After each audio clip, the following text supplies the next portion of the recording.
What is up, good people? We are here with the epic, the legendary Textures. What is up, guys? Welcome back to India. We're so happy to have you guys here again. And I think that's a really fun space to start. I just wanted to know what it feels like to be back in India.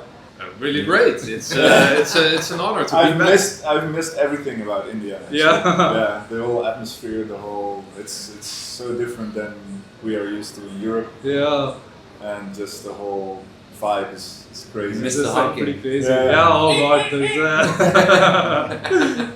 You guys had I think one of the final shows or the very kind of show before the kind of break was in India. So it's a very special feeling to kind of host you guys and bring you guys back. Funny thing about that show, I don't know if you were aware about it, but do you know with which band we shared the stage that evening? No, actually. With the Dillinger and Escape Land. Whoa. And they were about to go on a hiatus, and they were doing their one before of the last show. No so we did our final show, and they did like the, One very last one. Yeah. Like, What do you mean you were too young to experience that? Are you 9? I'm 28 now. So we're gonna need to have some documentation. I think it's gonna be my interview now. But you guys also had a chance to go to the Himalayas. No, it was not the last time. It was I think when it was we played Shillong. in Lion. Yeah, Shillong, and we went up to the foot of the Himalayan. Oh yeah. We were in a small mountain village. Oh man. It was when we played Delhi. Yeah, we went to Dehradun, across Dehradun. Yes, Dehradun is a good. And then all the way up. Yeah. And then I saw 7 years Tibet and I was like, hey, there's Dehradun. Oh man. Yeah, that was a good vibe. Oh, it was cold. I had a shitty night there. And there was a monkey on the roof keeping us awake. Oh no way! All the way in the Himalayas in the mountains. Fuck. Yeah. That's quite crazy. But in the morning we had this beautiful view, like with the mountains in the very, distance. And then I asked, how far is that the mountain over there? Yeah. And then the lady said, it's a few hundred kilometers. Holy Still. shit. And I was like, whoa, okay. How much more is that? It's just because these mountains are just so big. We're not used to that at all. We have the Alps. They go 4,800 meters. Yeah. That's half of the Himalayas, most of the peaks, right? And it's not that cold either, I'm guessing. I've never had the chance to. And you can sort of easily go there in the Alps. Yeah? So like it's no problem. You can go there with your car and you bring your family and go up the Have mountain. like a little picnic up this there. summer actually. Yeah, me too. Summer. Yeah. You The guys- Mont Blanc, that's the big one Oh, in right. France. Yeah. I think I saw a friend of mine hiking that recently. Looks gorgeous. Snow-capped peak, right? Like, Yeah. Damn. Any Indian music that you guys have been digging, listening to lately? Any acts that you've checked out? Anything on the radar? We only know Bloodywood. Oh yes, we were chatting about Bloodywood. That's it. Class act. Last year we were supposed to play a show in Pune and it got cancelled, Oh no. but only after all the flight tickets were already booked. Oh god. So I just went by myself Yeah. and I went to Goa and I had sitar lessons from this guy. Ooh. I don't know his last name anymore, Arvind something, and he showed me his music, so I was listening to that for a little bit. Like, Well, that sounds fun. Yeah, cool sitar music. Yeah, I did. Did you play the any string instruments before, or like I mean? I can play a little bit of guitar. Piano, Technically, This is like. yeah. That's really fun. I know you guys also like to party in Goa. They from go the- once again. Yeah. Are you guys? No, it's not me, it's not Joe, it's... Oh, it's that's Guy awesome. and Sonder, or some guy and Bart. We're going. Half of the band is going to go. And Tomorrow. why is the other half not, if I may ask? Family, work. Oh, Like yeah. Yeah. And we do not like fun. Joe and Stef are like, oh, screw you guys. Yeah, we're just a sober. What has been like the most fun, maybe not city, but just the most fondest memory from your visits to India? I think that first time Goa, everything is so new, fresh, like it's a totally other world. Now we are sort of used to it. Yeah. Then we went to Goa as well. Yeah. And that was in 2009 with some previous band members. It was overwhelming. Yeah. most overwhelming to me is the smell though. It's just so different, and it's gets stuck in my head. That's the thing. My lady asked, like, hey, you're going back to India, like right now. What do you miss the most? What are you looking forward to? Yeah. And I said, the smell. The smell. You're looking forward to it. Yeah, it's intense, and it stays with me like probably until I die. It's it has something, and it's not particularly a very nice smell, but it's just very intense. It is very intense. Unique. It's the Indian smell. Well, in Goa, it's sort of the same as here actually. It's a lot of it's a mixture of everything, garbage and spices and people and vehicles. Vehicles. Oh god. We discussed today actually that we are now back in Bangalore, which was the first show we ever played in India actually, and then it was kind of a really big transition into like a lot of people, a lot of garbage, a lot First time seeing that. Yeah, it's just a lot of totally different than Europe is. And now we came back here and we actually see everything as much more clean than the rest of India. You know, so like Mumbai and Delhi are way more a little more chaotic. polluted. It is tricky. I'm happy you guys are saying that because Bangalore itself has changed quite a lot. Yeah. I mean, I don't know if you guys experienced any traffic, the cars on the way when you guys were on. It's quite a pain. Like all of us are like, I'm trying to stay home as much as I can. They told me that in Bangalore, if you try to meet up with friends, you don't say when you arrived, you just say you left. Yeah, that's basically that. And then we're just like kind of lying to each other. Yeah, bro, I'm just 5 minutes out. You know, just gambling with whoever reaches earlier. So it's, I think Jochem also played one of the latest shows that he played with Textures was in India. I think it was in Pune. Yeah. And I wasn't there. There was a stand-in drummer. Oh yes, I remember seeing that you were not able to make it around that time. Yeah, true. So. My kid was born around those days. Yeah, that's so stand-in, and a friend of us, Juma van Ekelen, he did the job. Oh, man. He's incredible. Yeah. And Jochem was. They came. Although Jochem already parted. He already quit the band. He wanted to go for one last ride to India. Last party. So they had 3 guitarists. Yeah, we were basically bass guitar and then 3 guitar players on stage. Yeah, that would have been a really nice show to see. Well, there's a video from that show. I saw a little bit of that. That was fun. Any plans of collaborating with Jochem again on the? No, he's not. No plans because he's not playing guitar anymore since that day. Yeah. After the day after, probably he just quit guitar playing. What? Really? Yeah. Damn. That's in the studio.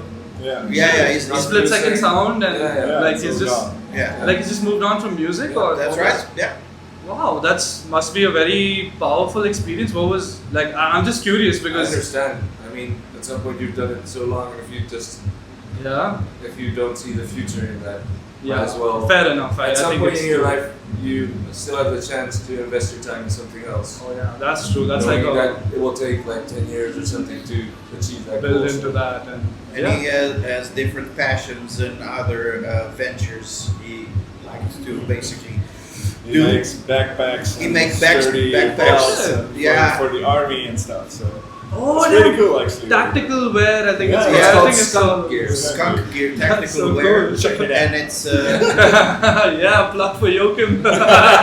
We got you. It's quality stuff. The gear kind of reminds me of Texture's shoes. Do you guys remember that? There was this video that I was just digging up a lot of videos and like I know Remko, you've been creating a lot of really cool stuff for the band, podcasts and everything. So I came across this video where there are custom Texture shoes. So can we expect that on the merch table anytime soon again? Well, we are actually still in touch with his name is Floris van Bommel, and he's actually like a well-known shoe designer in Holland, and he's been a fan of the band for a long while. And he still helps us with a lot of things, also just sponsoring. He actually helped us make the new music video, which is coming out in November. So. We're very stoked for that. Is this? Is this supposed to be? I'm not sure actually. We can say there's a music video coming up. Yeah, that's cool.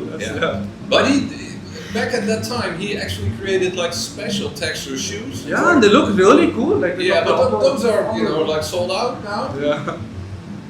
Now we have, or we can use like regular Floris van Bommel shoes that he already designed. Yeah. But it's still great stuff. Yeah, I would love that. It's a big honor to get this support from an unexpected corner. And True. This guy had like an appearance on a really big Dutch television show, like primetime television show, and he was wearing texture shirt. I still have a pair somewhere. Oh, me too. But however, I must say, because these are high-end quality shoes, they are in general a bit too expensive for the average metal fan. Yeah, I can't have it on the merch table. That's right. But quality footwear, foot support. Yeah, you need it in the mosh pit, right? Closer to the Unknown was an amazing listen, and it was just so nice to have Texture's music again after so long. So I just wanted to, I know Joe and I just jammed on this a little bit. I'm going to bore you with the same ones. So sorry, Joe. Let's go. Different. I'll give you a different answer. I just kind of wanted to know the feeling behind the song. What is the emotion that was going into it? And I think you did mention that this was Bart's composition, if I'm not mistaken. Predominantly, yeah. Yeah, but just wanted to know, like, even when you guys were jamming along with the ideas that Bart had, what was the kind of feeling that was there in your heads with the music and the kind of lyrics and all? I think for me the most cool part about this song was that it was compact and it was just rocking all the time, and it was totally different than what we did before. Yeah. And it's very clear what's happening in the song. Yeah, you don't have to break your head. Yeah. For us, it's actually quite a basic kind of song. So, maybe a fun story about Closer to the Unknown. That's what. Yes. Right? Yeah. Is that Bart came up with half of the song, and it had this certain drive that right away got us like, like we have to use this. It sounds incredible, but Bart didn't believe in it. Oh. He said, it's not really textures, and it sounds more. Maybe you have to use it from other band, other project, maybe. And it's not the first time he says it about the song.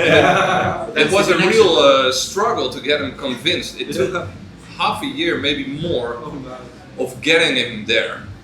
And in the end, it became our first single. But we knew that already. Of course, but Bart wasn't there already. It was not on the same page. The fun thing, like Joe pointed out, that was also the case with Reaching Home, and also with Awake.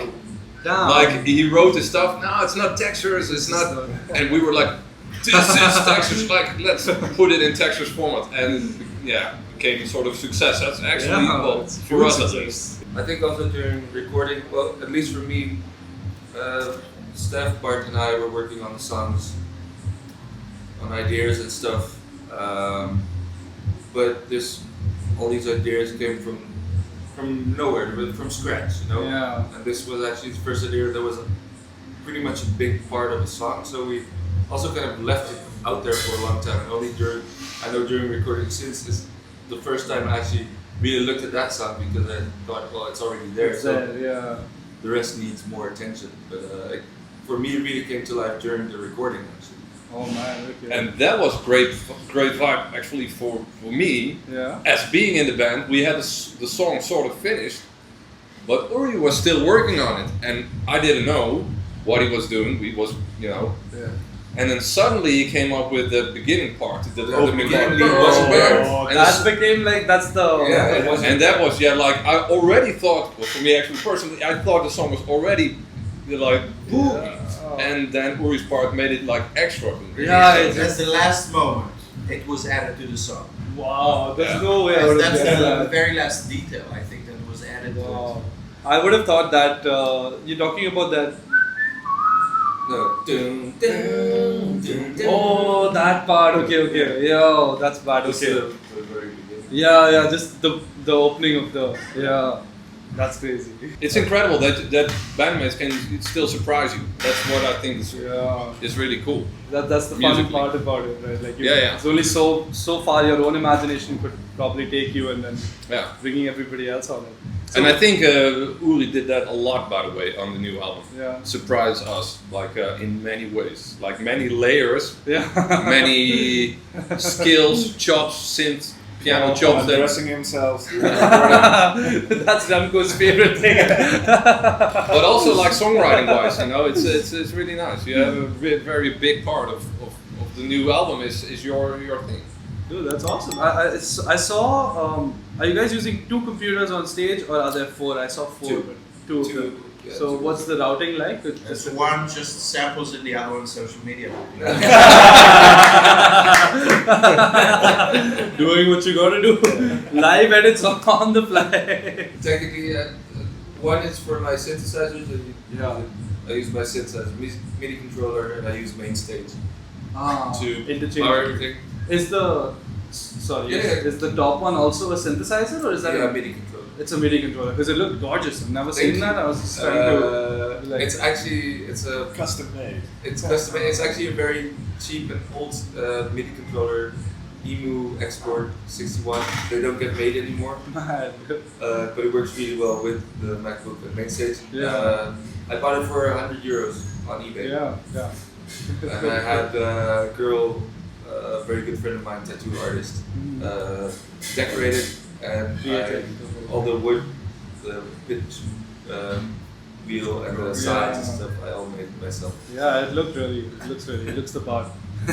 While we're talking about songwriting, what is it generally like when Textures is getting together to create a song? Is it somebody starts with an idea, or do you guys jam together sometimes and come up with something on the fly, like feeding off of each other's music? Depends a little bit because I think this changed a little bit over the years because in the past, like everyone would contribute riffs and parts of songs and put it on a server, and everyone would listen to it and write a new part for this or another part. And for this album, mostly Bart and Stef and Uri did most of the writing actually, and which also was a bit of a conscious decision because I think these guys are really talented. That's one of the main things, but also I've noticed that Texture's music is so layered and so complex sometimes, that it might take years to make an album, which was, I don't know how much the longest one took to make, probably 5 years maybe. And I think one of the main reasons to maybe also shorten that time a bit was to have a more intimate crew. To a dedicated team, basically. Yeah, exactly. To do most of the writing. Make it more feasible and more efficient and. And I think one of the best things about it is that you hear that all of the songs are coming basically from the same source. They are kind of, like if you compare some other older albums, you hear some people kind of pushing, the music into their own direction in certain songs. Oh. And this is basically a lot more streamlined, I would say. And this is something that, as a listener, I enjoy it a bit more. Yeah, the cool thing is that everyone also has like their own dedicated thing to work on. I can tell you a funny thing. There's this new song on the next album. We can name it, right? Sure. There's a next album. The song title, what's it? I forgot the title. Jesus Christ. Measuring the Heavens. Measuring the Heavens. Ooh. And it started with Bart and I sitting together, and I said, Bart, where do we have to start? Bart, give me an boom, boom, boom, boom, boom, boom, boom, boom, just like 4 notes, boom, boom, boom, boom, boom, with a cool sound. Let's go from there, because we sat a lot together at his studio creating songs, and he came up with, of course, that and that's what you will hear used in 2 different ways. That's sort of typical Textures. There's this vocal line that goes over that uses that kind of pulse. Yeah. But there's also this same sort of melody in a totally other vibe. And the cool thing is that Textures use that trick a lot. That we use one element in two different ways. Wow. There's a lot of polyrhythms, of course, you know that, same polymeters. And that's so cool to work with. I mean, we multi-interpret everything. Yeah. A drum rhythm can be a vocal line further up the road, or a synth line, or whatever, in a different context. Or like there's so many angles we use. Yeah. Maybe so many that it becomes a problem sometimes because there's too many options, and we have to strict all the options to get it done in the end. That's our process. Joe always calls it solving a puzzle, but yeah, that's a puzzle, and you can come up with there are different solutions to the puzzle. But of course, in the end, it's our task to make the attention span the coolest that we can get with the climax in the end or in the middle, whatever, to make it a cool and unique story. Yeah, and maybe that's probably the basis of why we got together in the first place, because we thought we had something to do musically once again. We had new ideas, we had stuff to bring out, something to express, to get rid of, so to say. I think in this process, working with fewer people also kind of allowed us to search for more solutions within one theme, trying to having a very minimalistic approach, trying not to write part A and then what needs to come next, part B, part C, but what can we do with part A? What is already in part A? Yeah, exploring the depth of that. And seeing if you can go that instead of having a song, which is also really prog metal idea, going a total different direction. Yeah. But if in a way it's really nice if that happens in songs. But sometimes it can be a bit tiring because there's already a great idea and then you leave it behind to go. You're suddenly switching gears to. Yeah, I think on most of these songs we really try to see what's in the very first idea that came to mind. Wow, that's really cool. That's it's kind of way different than I remember from Polars. We had this blackboard. This is riff A. What comes behind riff A? Oh, this can be cool. Like something else. For a time signature. And the total structure for A, B, C, then coming back to A again was done in sometimes in one rehearsal. Like Swan Dive was written in sort of one rehearsal, the basic core, you could say. So no way, that's actually quite impressive. You guys got the whole structure from that one thing. Yeah, well, in a way, we were just hyped up and getting too much of too many ideas. Yeah. And now it breathes more. Like we look to one piece, and like Uri says, we try to see the worth of like the depth. Yeah. Like it's vertical songwriting maybe more instead of horizontal. Right. That actually makes a lot of sense. Yeah. It's very interesting. And that's where it gets interesting. And I think a lot of bands where we listen to ride that way. Whether it is Pink Floyd or maybe Carnival too. Yeah. You can feel the music breathes, and a lot of metal is not really like that. I think maybe, but I'm not sure. What do you think, guys?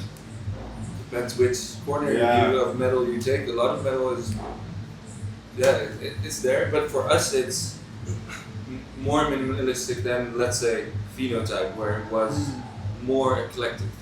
I think that's the right word. More eclectic songwriting. Really taking hard turns. Just pushing the boundary as much as you can, consciously.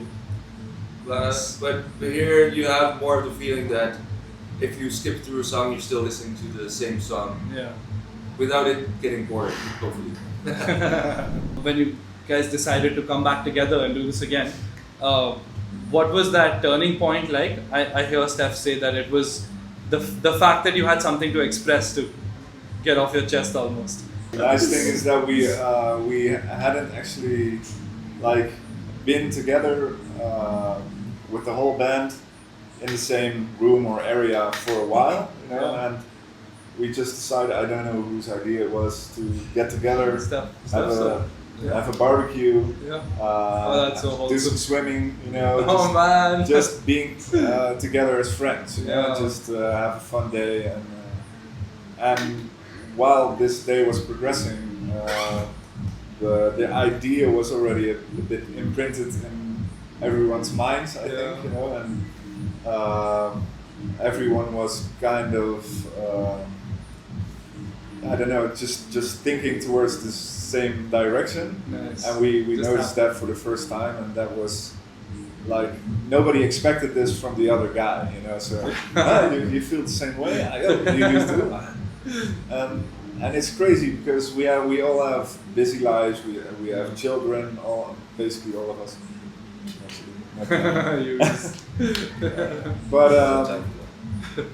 But it's you know, it becomes a part of your life, and once that settles down a bit, you can open yourself up to new ideas, and I think everybody missed some part of being together and playing this music together. That was just the basic step up to whatever came next. You know, I think one of the things that kept us, you know, still seeking contact with each other is the very foundational care and love that we have for each other. You know, let me put it like this: when we decided to disband in 2016 or 17, we felt that we were not really musically really relevant, that we were out of style or something. But let me tell you something here, brother. One thing doesn't go out of style. Love doesn't go out of style. But that's so true. I know we were talking about this, that the kind of camaraderie that you guys have had in the band, and it's not just the active band at the time, even with Jochem always being in touch with you guys, Richard. Eric, the previous singer as well. Eric, I'll speak. Eric as well. Yeah, and even Richard, I think I told you when we were speaking that I somehow just dug up Richard's profile and I saw that he's into data analytics, and I was just like, is this the same Richard? And I just hit him up, and he only had like love for the band, so it was that's something that really comes through. Like as you guys even with all the sound engineers, all the merchandisers, they're sort of like a community already. For me personally, I can't stand that potential is not fulfilled. If you know, like Joe said, maybe in the end of the first Texas leg up until Phenotype, there was a lot of potential, but we sort of ran maybe a bit out of potential for ourselves. But over the years, actually, I saw some new potential growing, maybe, and also did the other guys. And I can stand the feeling that potential is not fulfilled. If you have ideas and you hear new stuff like, oh, we could make a new Texas song out of that, but it's not going to happen. No. That's not in my sort of dictionary. You know, like it has to happen in a way. Wow. So we did a reunion tour, of course, with the festivals, but there was already the ideas coming up. But those were different ideas than the first Genotype follow-up album.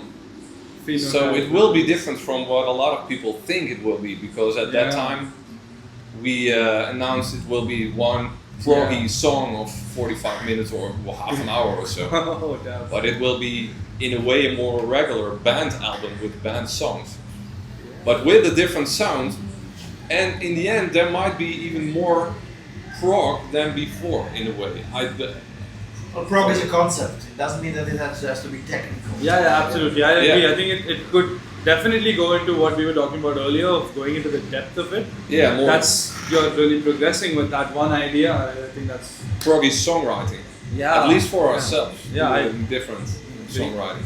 Yeah. I think two things which are the most fun, and I just had to ask you guys. So there's this one story about one of your first shows which happened in India, and I got this from one of the posts that was on the Instagram page. I think it reached you guys as well. Richard came out with it to us, like, hey, we're ending up in India, like this flyer says. And we're like, oh, okay, nobody did book us. And then it happened. And someone picked it up, and did actually arrange the festival lineup for that fake flyer. And credits to her, Renew. We still are in touch with her actually. That's awesome. It's great. That was the start. Yeah. It was also the first time we actually. Flyer, right? It was also the first time we actually even thought about India as being a country we could play at, and that there were actually this many fans listening to Textures already without us knowing it. So it's been a very fun time since that year. You guys remember this? I don't want you to see I just want you to hear it.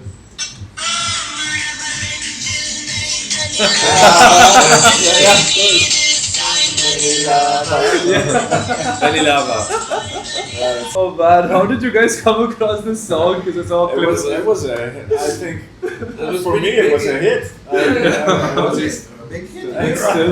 In Europe as well. Yeah, it was kind of like a meme song in a way. Okay, like that makes sense. Yeah. Because it had misheard lyrics. That's the video I'm still like playing now. It's so hilarious, dude. I thought you guys would have found it when you came to India. That's what I was like. No, yeah, it's not different. There was one time we were sitting in the bus, and I think this is in one of our last podcasts we did of our Asia tour. Yeah. Where we were sitting in the bus and there was a song on, and it was like Indian traditional music, and it had like the rhythm of Bleed. Yeah. And All Days Born like. That's really cool. Thanks for sharing that with us. I think that brings us to the end of our time. And is there anything that you want to say to the fans? Just as I said on the Zoom interview, you have nothing to worry about. It's gonna be fine. Don't worry. It's gonna be fine. And it's good to be back in India, and Definitely. we really hope we can come back next year. Yeah, as soon as possible. Thank you so much for the time, guys. Very excited for the show. Thank you guys. Bye.